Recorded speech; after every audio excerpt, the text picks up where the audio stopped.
Yes, that title is not a joke. I have a Niv Mizzet Reborn commander deck that is 17 decks in one.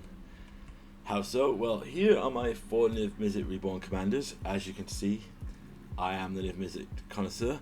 I have Old Border Niv Mizzet, Etched Foil Niv Mizzet,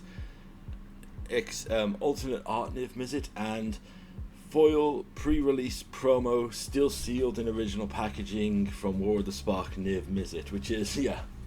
So, although there are 4 Niv Mizzets on the screen, they are all the same. They're Niv Mizzet Reborn, and they ultimately play into this, as seen in the opening on the screenshot of this video. This is 17 decks. So, to put this in context, each one of these decks has a different theme. Be it 1/1 counters, blink, aristocrats, tokens, enchantments. All of them are built around 2 color cards. And then if you look at the bottom row, you'll see an Ancient Cornucopia, Saheeli Ray, and the World Tree. The World Tree is a pile of 40 lands. When I go to play Commander, I will pick up the land pile. I will pick up the Ancient Cornucopia, which is 10 ramp cards, if I'm playing a deck that requires this part of the deck. And then I will pick from the 17 decks above there, smash them together, play a game, then I can take them apart, put another half of a deck in, and play a completely different game.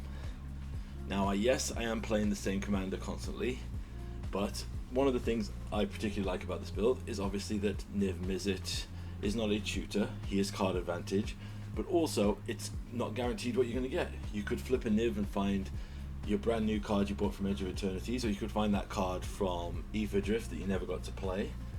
It's randomized each time, and we can do a deep dive, and I plan to in this series, to go through each deck in time and show like synergies of it. But yeah, so this is what the series 17-1 is. It's going to be a breakdown of my paper decks of Niv Mizzet. So first one I want to address here is I want to address the lands. So from this you can see it's 40 lands and 10 ramp spells. Now this is what I recommend for any Niv Mizzet commander deck.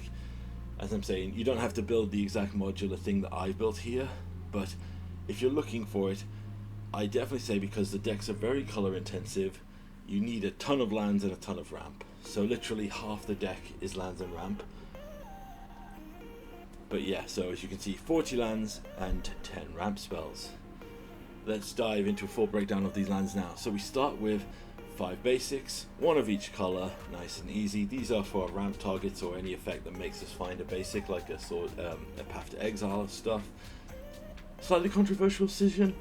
I do believe that these full arts are my personal favorite. I think they're the best ones. You see me play them in Pioneer. Yep, I have them in paper. Still trying to foil them out. Finding them is insanely hard, but we'll get to that as we go.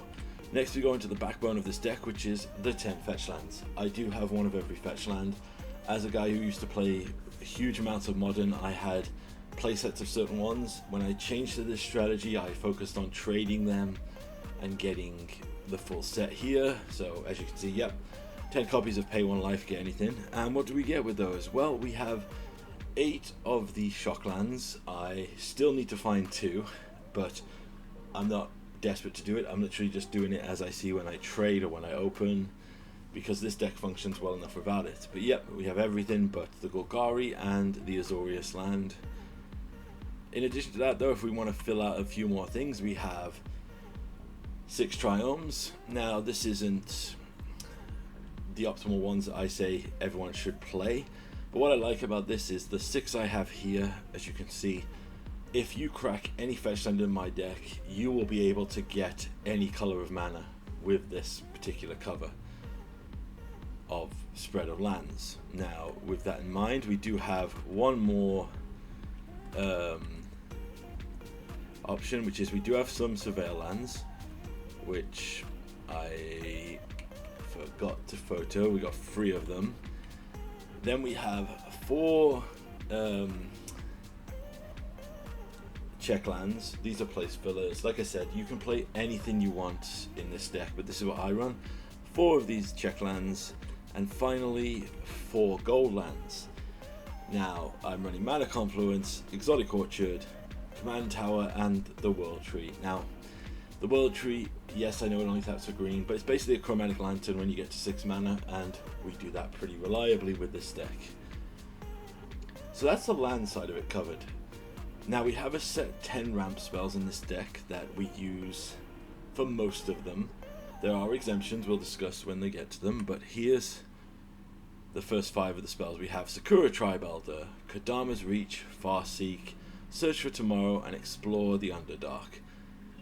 Obviously, Farseek can find us any of our special lands. Explore the Underdark is a unique one here. It used to be Hour of Promise, but when they made Field of the Dead a game changer, I took it out of my land base because there are decks that don't want to have any game changers. And I think, a controversial opinion potentially, introducing the initiative I think leads to more fun games. I think if you're going to introduce the initiative though, you have to be prepared for it. I'll cover that in a different deck when we get to it.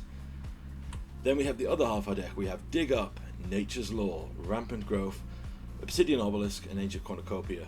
This side shows that this is purely, these can be anything you want for your ramp spells. Personally, anyone who knows this channel knows I have a love for Ancient Cornucopia. I also like Obsidian Obelisk. It was just a nice card that I got years ago. And I personally like Dig Up because it's one of these cards where it's not technically ramp, it's technically fixing. But if I draw it in my opening 7, I'm like, that's great, fixes me, got it. And if I draw it late game, it's like, cool, it's 4 mana, get any card out of my deck. So that's my setup. So that's the basic setup of the Niv deck. So that covers our lands and our ramp. The rest, well, big discussions. But we'll go into the 17 decks and what I try to do with each of them in time. But this is my modular Niv Mizzet deck, where it's 17 different decks with a single commander. Hope you enjoyed this breakdown. Let me know if there's anything you want to see from it.